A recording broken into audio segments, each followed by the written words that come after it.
It started with a text, no call, just a short, cold message from my son, Ryan. Hey mom, we're skipping Thanksgiving this year. Too tight financially, hope you understand. At first, I just stared at it. It was 9:08 p.m. Tuesday night, 2 days before the holiday. I was sitting on the recliner in the living room with my grocery list half done on the side table, a pen in my hand, and my purse already set out near the door. I'd already pre-ordered a small turkey. I had pumpkin pie filling, waiting in the pantry. I had even bought a new table runner because Ava, his wife, always made comments about my outdated decor. I didn't reply right away. I read the message 4 times. Too tight financially. I knew things hadn't been great for Ryan lately. They'd mentioned car payments, school tuition for my grandson Jacob, rising groceries, but it still felt strange. We always did Thanksgiving, even when things were tough. Even in the years when my husband was out of work, I made sure. We never skipped it. I thought maybe they just needed some space. I texted back, that's okay, sweetheart. I'll just make something small for myself. Let me know if you change your mind. Hold on a moment before we move forward. Let us know where in the world you're watching from. And if you're loving these stories, don't forget to hit subscribe. Tomorrow's episode is going to be absolutely mind-blowing. He never responded. Wednesday passed slowly. I didn't cook anything. I didn't take the turkey out of the freezer. I spent the day on my porch, drinking weak coffee, watching the leaves fall off the maples in the yard. At night, I scrolled through old photos. Jacob's first Thanksgiving in the house,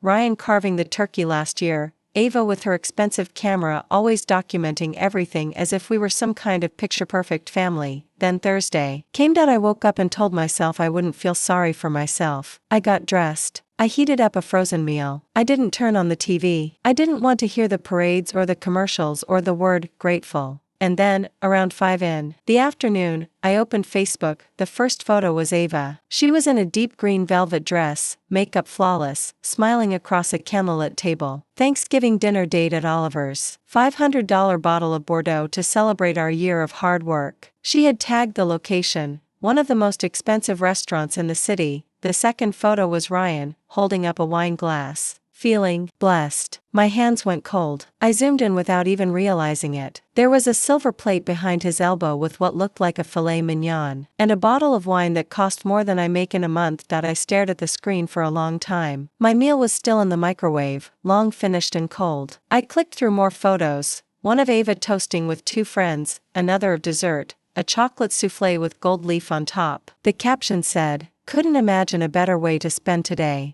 I didn't cry, I didn't call, I just closed the app and sat there. They hadn't invited me. They had told me they couldn't afford anything this year. And then they went out, dressed like celebrities, and spent more than I ever had in a single night, while I sat in silence, with a plastic tray of turkey and stuffing in my lap. That night I couldn't sleep. I kept thinking about all the things I had done for them. How Ryan had lost his job 3 years ago and I gave them $10,000 from my retirement savings so they wouldn't lose their house. How I'd watch Jacob after school every week so Ava could take her yoga classes. How I'd signed over the deed of this very house, my husband's house, the one we raised Ryan in, to them as a gift, even though I kept paying the taxes and half the insurance because they couldn't swing it yet. But I never asked for anything back. I never wanted repayment. I just wanted them to remember that I existed. Around midnight, I walked into the kitchen and opened the drawer where I kept important documents. The folder was labeled Property, Ashwood Drive. I hadn't touched it in a while. Inside was a copy of the deed transfer, notarized and clean. But right under it was something I had almost forgotten about.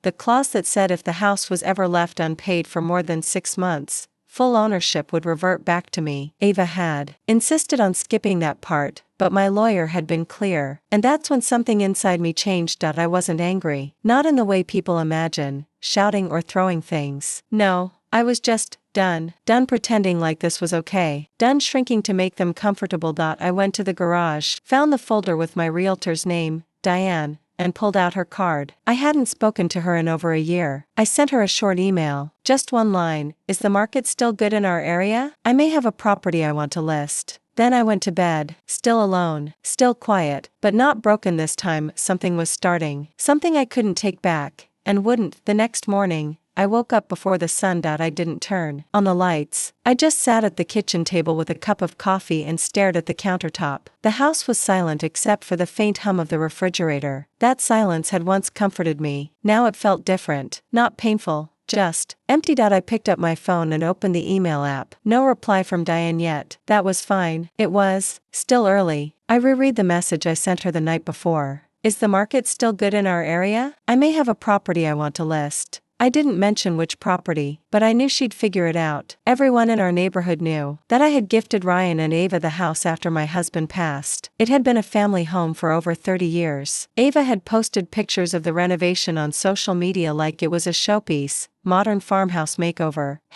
#blessed. But she never mentioned where the down payment had come from, or whose name still sat on part of the insurance policy, or who paid the last roofing repair when they said they couldn't afford it. By 9:17 a.m. Diane responded, "Hi, market is still very strong. If you're serious, we should talk ASAP. Want to meet this weekend?" I stared at the message for a moment and typed back, "Today at 3 p.m. at my place." Simple, direct, no explanations. I made myself a piece of toast but couldn't eat. I paced a little, then opened the cabinet where I kept the folder with every receipt tied to that house. Roofing, gutters, pest control. The refrigerator, I bought them when theirs broke. I kept the documents not because I was planning something like this, but because I'd always been the kind of woman who saved things, just in case. Around noon, I got another text from Ryan. "Mom, Jacob's school is doing a toy drive next week. Can you help us pick something out?" I stared at the screen, trying to understand how he could message me like nothing had happened. No mention of Thanksgiving, no apology, no acknowledgement of the photos, not even a "thanks again" for the house he was living in.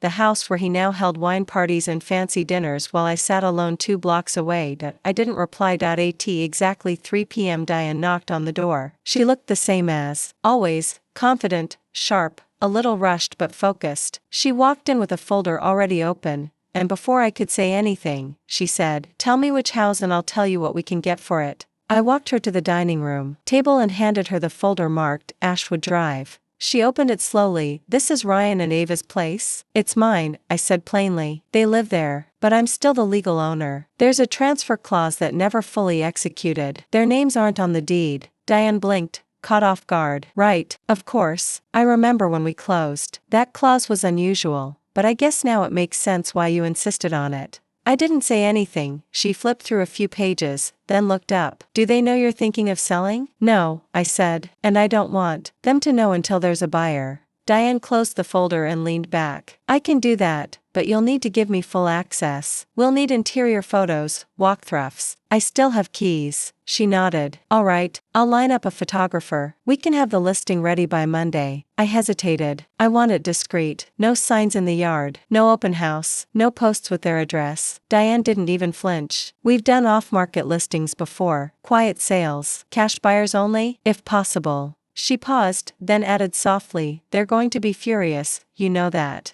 "I know." Diane packed up her folder, then looked at me. "You, okay?" I thought about that for a moment. "I'm tired," I said. "Tired of giving and never being considered." She didn't ask anything else. That night, I didn't sleep much again. I didn't feel angry. I just kept playing everything over in my head. Not just this year, but all the years before. The birthdays I planned, the babysitting, the groceries I brought when Ava said they were trying to eat clean, but couldn't afford Whole Foods. Every time I stepped up, I thought I was helping. I thought I was doing what a mother should, but now I wasn't sure I had taught Ryan anything except that I would always say yes. The next afternoon, I drove to the house on Ashwood Drive while they were out. Jacob was at school. Ryan and Ava were probably at work. I parked 2 houses down and walked quietly to the front door. It felt strange being there. I hadn't visited since Easter. They stopped inviting me over. Ava said they were trying to give Jacob more routine. I used to stop by with cookies or leftovers, but after a while I noticed how awkward it made them. So I stopped. I unlocked the door. The house smelled like lavender detergent and one of those woodsy candles Ava liked. There were toys in the living room, wine glasses on the drying rack, a dog bed I hadn't known they bought. Their lives were full, and I wasn't part of them. I walked through each room slowly, took a few pictures with my phone for Diane. Nothing fancy, just enough for reference. The kitchen looked spotless. Their new backsplash sparkled under the lights. The guest room had been turned into an office. Ava's, by the look of the ring light and laptop stand. My old recliner was shoved into a corner like something they didn't know what to do with. I stood there for a long time, then I walked back to the door, locked it behind me,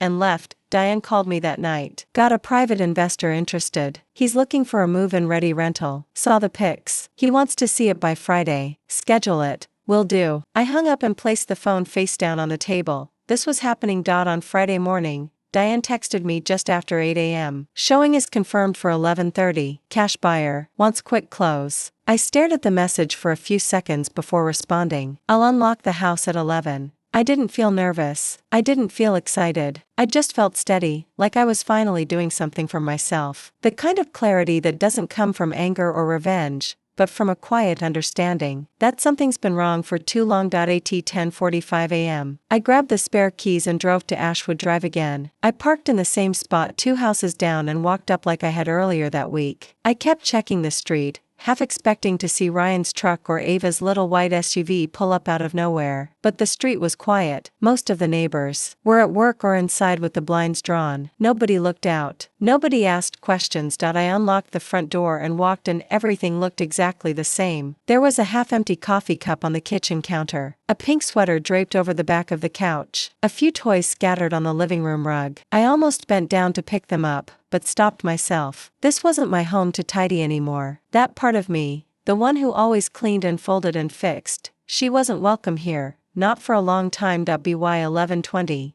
Diane pulled up with the buyer, a man in his 50s, calm demeanor, plain clothes, clipboard in hand. She introduced him as Rick. Rick owns 3 other properties nearby, Diane said, not looking at me too long. He's been waiting for something like this to hit the private market. I nodded and stepped aside. They walked through the house slowly. Diane talked, Rick took notes. I stood by the door, hands folded, trying not to look too much at anything. But I noticed Rick pause in the kitchen. Appliances look pretty new, he said. Ava's aunt works at a showroom, I replied before thinking. She got them discounted. He looked at me, a little surprised I spoke. I said nothing else. Diane handled the rest. Upstairs, they took a while. I could hear doors opening and closing, floorboards creaking, the occasional low murmur. When they came back down, Rick nodded. Looks good. I'll send the offer by end of day. Diane smiled. Thanks, Rick. I'll let the owner know. I locked up after they left. My hand hesitated on the doorknob for just a moment. There was a photograph on the console table, Ryan, Ava, and Jacob at the beach. I remembered that trip. I had watched their dog that weekend. Ava said, "We need a real break. No phones, no noise, just us." And I said yes, like always. I walked out, closed the door behind me, and drove straight home. By 5:15 p.m. Diane emailed me the offer, all cash. Close in 10 days, $35,000 over market. No inspection. My chest tightened, but not in a bad way. It felt like something was lifting, like the moment just before taking a deep breath after being underwater. I clicked reply and typed, accept. Then, I turned off my computer and sat at the kitchen table with a cup of tea. I didn't feel triumphant. I didn't feel guilty either. I just felt calm. Saturday morning came, and with it, nothing unusual. I went to the store. I vacuumed. I answered a call from my neighbor Marcy about trimming the trees between our properties. It was almost like nothing was happening until around 3:30 p.m. My phone buzzed with a text from Ryan. Hey, did you stop by the house this week? Ava said some things looked moved around. I stared at the message, thumb hovering over the screen. Yes, I had to check something in the laundry room. I hit send out a minute later. Just let us know next time. Ava freaked out a little. Understood. That was it. He didn't ask why. He didn't apologize for Thanksgiving. He didn't say a word about the house or the documents or the deed I still held. Sunday passed. Monday came. By noon, Diane had sent over the full closing documents for electronic signature. Everything was clean. The buyer's funds were verified. No contingencies. Just a date. December 8 10 days. I opened the documents. My name sat at the top. Not Ryan's. Not Ava's. Mine. I clicked through and signed everything. The email confirmation popped up immediately. Signature complete.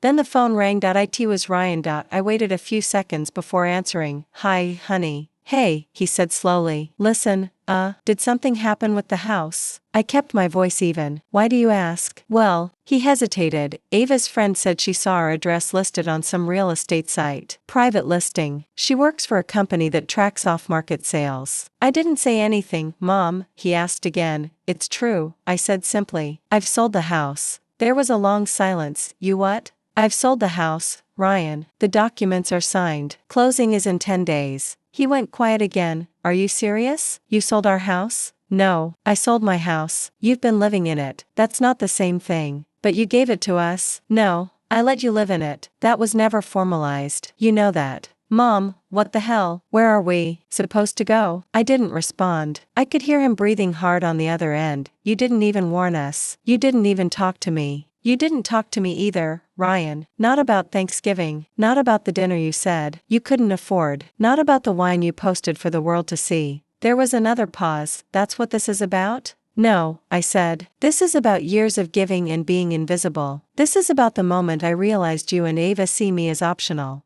That's not fair. I think it is. He exhaled sharply. So what? You just want us out? Just like that? You have 10 days. That's more than enough. I hung up before he could respond, then I turned off my phone and sat in the quiet for a long time. No guilt, no fear, just silence, and for once, it wasn't painful. It was mine. It didn't take long after the phone call with Ryan for the silence to break. That same evening, around 7:30 p.m. there was a knock on my front door.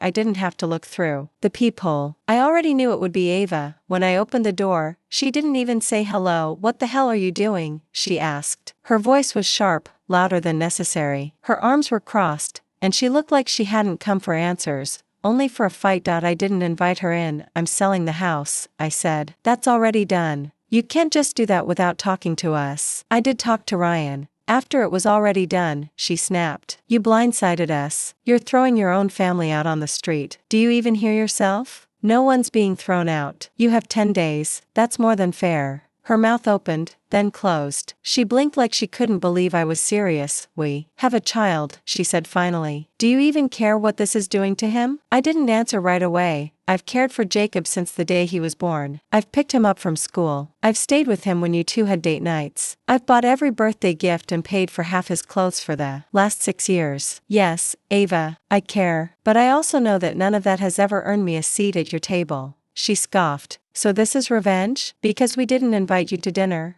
No, I said calmly. This is clarity. I'm done giving to people who only remember I exist when they need something. She shook her head, eyes wide like I just said something obscene. Ryan is devastated. You know that, right? I didn't believe that. If Ryan's devastated, I said, he hasn't shown it. Not when he lied. Not when he ignored my texts. Not when you both sat in a restaurant drinking $500 wine and said you couldn't afford Thanksgiving. That wasn't the point, she said through clenched teeth. We needed a break. We needed time for ourselves. Then, you have it, I replied. You have 10 days of time. Use it to find somewhere else to live. Her eyes narrowed. You're going to regret this. I didn't respond. I simply closed the door. I stood behind it for a long time after, waiting to hear if she would knock again. She didn't. Her footsteps retreated down the porch and out to the driveway. I heard her car start and drive off. I didn't turn on the TV that night. I didn't read or fold laundry or make tea. I just sat in the living room with the lights off and thought. I had spent years walking on eggshells to avoid exactly this kind of confrontation. Every disagreement with Ava had to be softened. Every conversation with Ryan had to be gentle, careful, quiet. I always chose not to speak up because I thought it would keep the peace. But there hadn't been peace, only silence. And silence wasn't the same thing. The next morning, Diane called. Just a heads up, she said. The buyer wired the full amount this morning. I'll confirm once escrow closes, but the deal is locked in.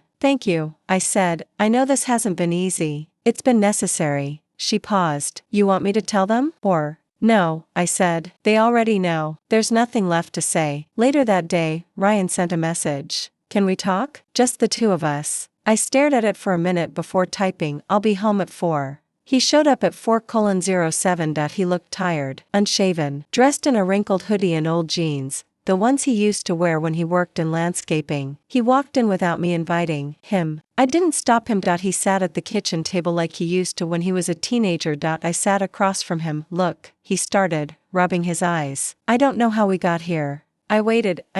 Yeah, we screwed up Thanksgiving. I get that. We should have told you. We shouldn't have lied. I didn't nod. I didn't interrupt. I just let him talk. But, selling the house, Mom? That was too far. You know it is. No, I said, what was too far was using me, for years, and expecting me to never notice. He looked frustrated. We didn't use you. You did. You still are. Ava came here last night like I had stolen something from you too. Like you were entitled to a house you never paid for. That's not how we see it. That's exactly how you see it, I said. I gave you something huge, and instead of treating it with gratitude, you turned it into a convenience. You forgot who paid the taxes, who fixed the roof, who gave you that second chance when the bank wouldn't approve the loan. He looked down at the table. We've been under a lot of pressure, he muttered. You don't understand. You're right, I said. I don't understand why my son thinks it's normal to hide behind stress while he excludes his mother from the family dinner. His face twitched, like he wanted to argue but couldn't find the words. What do you want from me, Ryan? He looked up. A chance, some time, for Jacob's sake. I already gave you time, I said. Years of it. He didn't speak. After that, I stood up and walked toward the hallway. I hope you figure things out, I said. But you're going to have to do that in a different house. Ryan didn't argue. He got up slowly and left. 3 days later, I passed by Ashwood Drive on my way to the store. The curtains were drawn. There was a moving truck parked outside, boxes on the lawn. Jacob's bike leaned against the garage. I didn't stop. I didn't honk or wave or get out of the car. I just kept driving. It was a Wednesday. The final day. The house on Ashwood Drive was scheduled to transfer ownership the next morning at 9 a.m. legally. Ryan and Ava had until midnight to vacate the property. I hadn't spoken to either of them since the short conversation with Ryan in my kitchen. Ava didn't call. Neither did Jacob. My phone stayed quiet, and that silence told me everything I needed to know about how they handled uncomfortable things. They avoided them. At 10:12 a.m. Diane texted me, drove by the house. Looks like they've started moving. Truck in the driveway. Front doors open. I didn't answer. I just stared at the message for a few moments before turning the screen off and leaving the phone face down on the counter. Around noon, I drove to the post office. On the way back, I passed a gas station that sits 2 blocks from the house. Without planning it, I turned in and parked in one of the corner spaces that faced the street. From there, I could see Ashwood Drive. Ava's white SUV was backed up to the garage. There were cardboard boxes stacked inside. Ryan stood at the trunk, lifting something heavy. His shirt was soaked in sweat down the back. Jacob was sitting on the grass with a tablet in his lap, kicking at leaves. He looked tired, not sad, just bored. It was a strange thing, watching my son move out of a house I had gifted to him, a house he assumed would always be his. I didn't feel joy, but I didn't feel guilt either. What I felt, more than anything else, was certainty. I had made the right decision. I sat in the car for about 10 minutes, just watching. No one looked in my direction. No one saw me back at home. I cleaned the kitchen. I wiped out the fridge, rearranged the cabinets. Not because I had to. I just needed to do something with my hands. Something ordinary. At 4:41 p.m. Ryan texted me, "We're clearing out the last room. We'll be out before dark." I replied, simply, "Understood." Then at 6:05 p.m. the doorbell rang. I opened the door and saw Ryan. His face was red and puffy, like he hadn't slept or had maybe cried. He looked older than he had a week ago. Ava wasn't with him. He held a key out toward me. "The last one," he said. I didn't want to just leave it in the mailbox. I took it without saying anything. He didn't let go immediately. "We're staying with Ava's cousin," he added. "Just for a few weeks, until we figure something out." I nodded. "She's not speaking to me much," he said after a pause. "She's angry. Says I should have seen this coming." I waited, not sure what he wanted from me. Sympathy? A reaction? "I don't blame you," he said quietly. "I know I messed up. It's just hard to admit it out loud." I looked him in the eyes and finally spoke. "Then maybe now's the time to start being honest. With yourself, with her, with Jacob." Ryan nodded once, like he understood. Then he looked past me, into the house, the one I had kept, the one I still lived in. He looked like he wanted to step inside, to go back to something familiar. But he didn't move. Instead, he said, "Jacob wanted to say goodbye, but Ava didn't think it was a good idea." I nodded again. "Tell him I said take care." "I will." He turned and walked down the steps slowly. When he got to the car, he paused, then turned around again. "I don't know when things got like this," he said. "You used to be my favorite person. I didn't respond. Some part of me wanted to say, "You still are my son." That hasn't changed, but I couldn't say it. Not after everything. He got in the car and drove away. At 7:22 p.m. Diane called, got the final confirmation. Wire transfer cleared. New owner takes over in the morning. You're done. I stood in the living room, holding the phone to my ear, and said, "Thank you." "You sure you're okay?" she asked. "I'm sure." That night, I walked out onto my small back patio with a cup of tea. It was quiet outside. No traffic, no voices, just the soft rustling of leaves in the trees. The kind of quiet that doesn't feel empty. It just feels still. I had no messages, no missed calls, no new voicemails. I didn't know where Ryan and Ava had ended up after Ava's cousin. I didn't know what their plan was. I wasn't even sure they had one, but I knew it wasn't my job to fix it anymore. I sat out there for over an hour, just sipping my tea and watching the sky shift from dusk to night. The next morning, the house was no longer mine, and I didn't regret it. The next morning came without anything dramatic. I got up at my usual time, made breakfast, and sat at the kitchen table with the newspaper, even though I barely read it anymore. I already knew what day it was. December 8th. The house was officially no longer mine. The wire had cleared, the documents had been filed, the keys had been handed over to the new owner. Ashwood Drive was part of someone else's life now. Around 10 a.m. Diane called one last time. "Everything's closed. The deal's finalized. You won't hear from the buyer. He's out of town until after the holidays, but he'll handle the transition directly with his property manager. You're completely done with it." I thanked her, not just for the transaction, but for not asking too many personal questions during the process. Diane had known me for a long time, long enough to understand that something deeper had happened, and that I didn't need to explain it out loud. I spent most of that day doing small things around the house. I went through the closet and packed up a few winter coats I never wore anymore to take to the donation center. I rearranged some furniture in the spare bedroom, not because I needed to, but because I felt ready to change things, even the small things. Just after 3 p.m., I got a text from Ava. "I hope you're happy. Jacob's confused, we're exhausted, and Ryan is barely holding it together, all because you decided to punish us like this." I read it twice, then I deleted it. I didn't reply. There was nothing left to say to her, but around 7:30 that evening, I got another message, from Ryan this time. "I told Jacob we wouldn't be going back to the house. He asked if it was because of you." I said no. "I told him we didn't treat you right." He didn't say anything after that, just hugged me. I didn't delete that one. I didn't respond either, but I saved it. I didn't need an apology. I didn't need him to come crying to my doorstep. I just needed him to see it, to understand that this wasn't about one dinner, or one bottle of wine. It was about years of slowly being pushed out of my own family's life while still being expected to keep it all together behind the scenes. 3 days later, I went to the grocery store like I always did on Sundays. I in the canned goods aisle. I ran into my neighbor, Marcy. She looked surprised. "I heard the house down the street finally sold. Someone said it was yours. Is that true?" I nodded. "It was. Not anymore." Marcy tilted her head a little. "Was there trouble?" "Just time to move on," I said. "It wasn't working." She didn't press me. She just said, "Well, I'm glad to see you out and about. You look lighter." I didn't know what to say to that, so I just smiled politely and kept walking. A few days after that, I got a letter in the mail. A small white envelope with no return address. Inside was a folded piece of paper. It was a drawing from Jacob, crayon on lined paper. A crooked stick figure woman next to a boy with a speech bubble that read, "I miss you, Grandma." No note, no handwriting from Ava or Ryan. I stared at it for a long time. I didn't cry, but I held on to the paper longer than I meant to. I taped it to the side of the fridge, next to the picture of him holding a balloon from his 5th birthday party. That was the last time they had invited me over for a real celebration. I kept it there not to feel sad,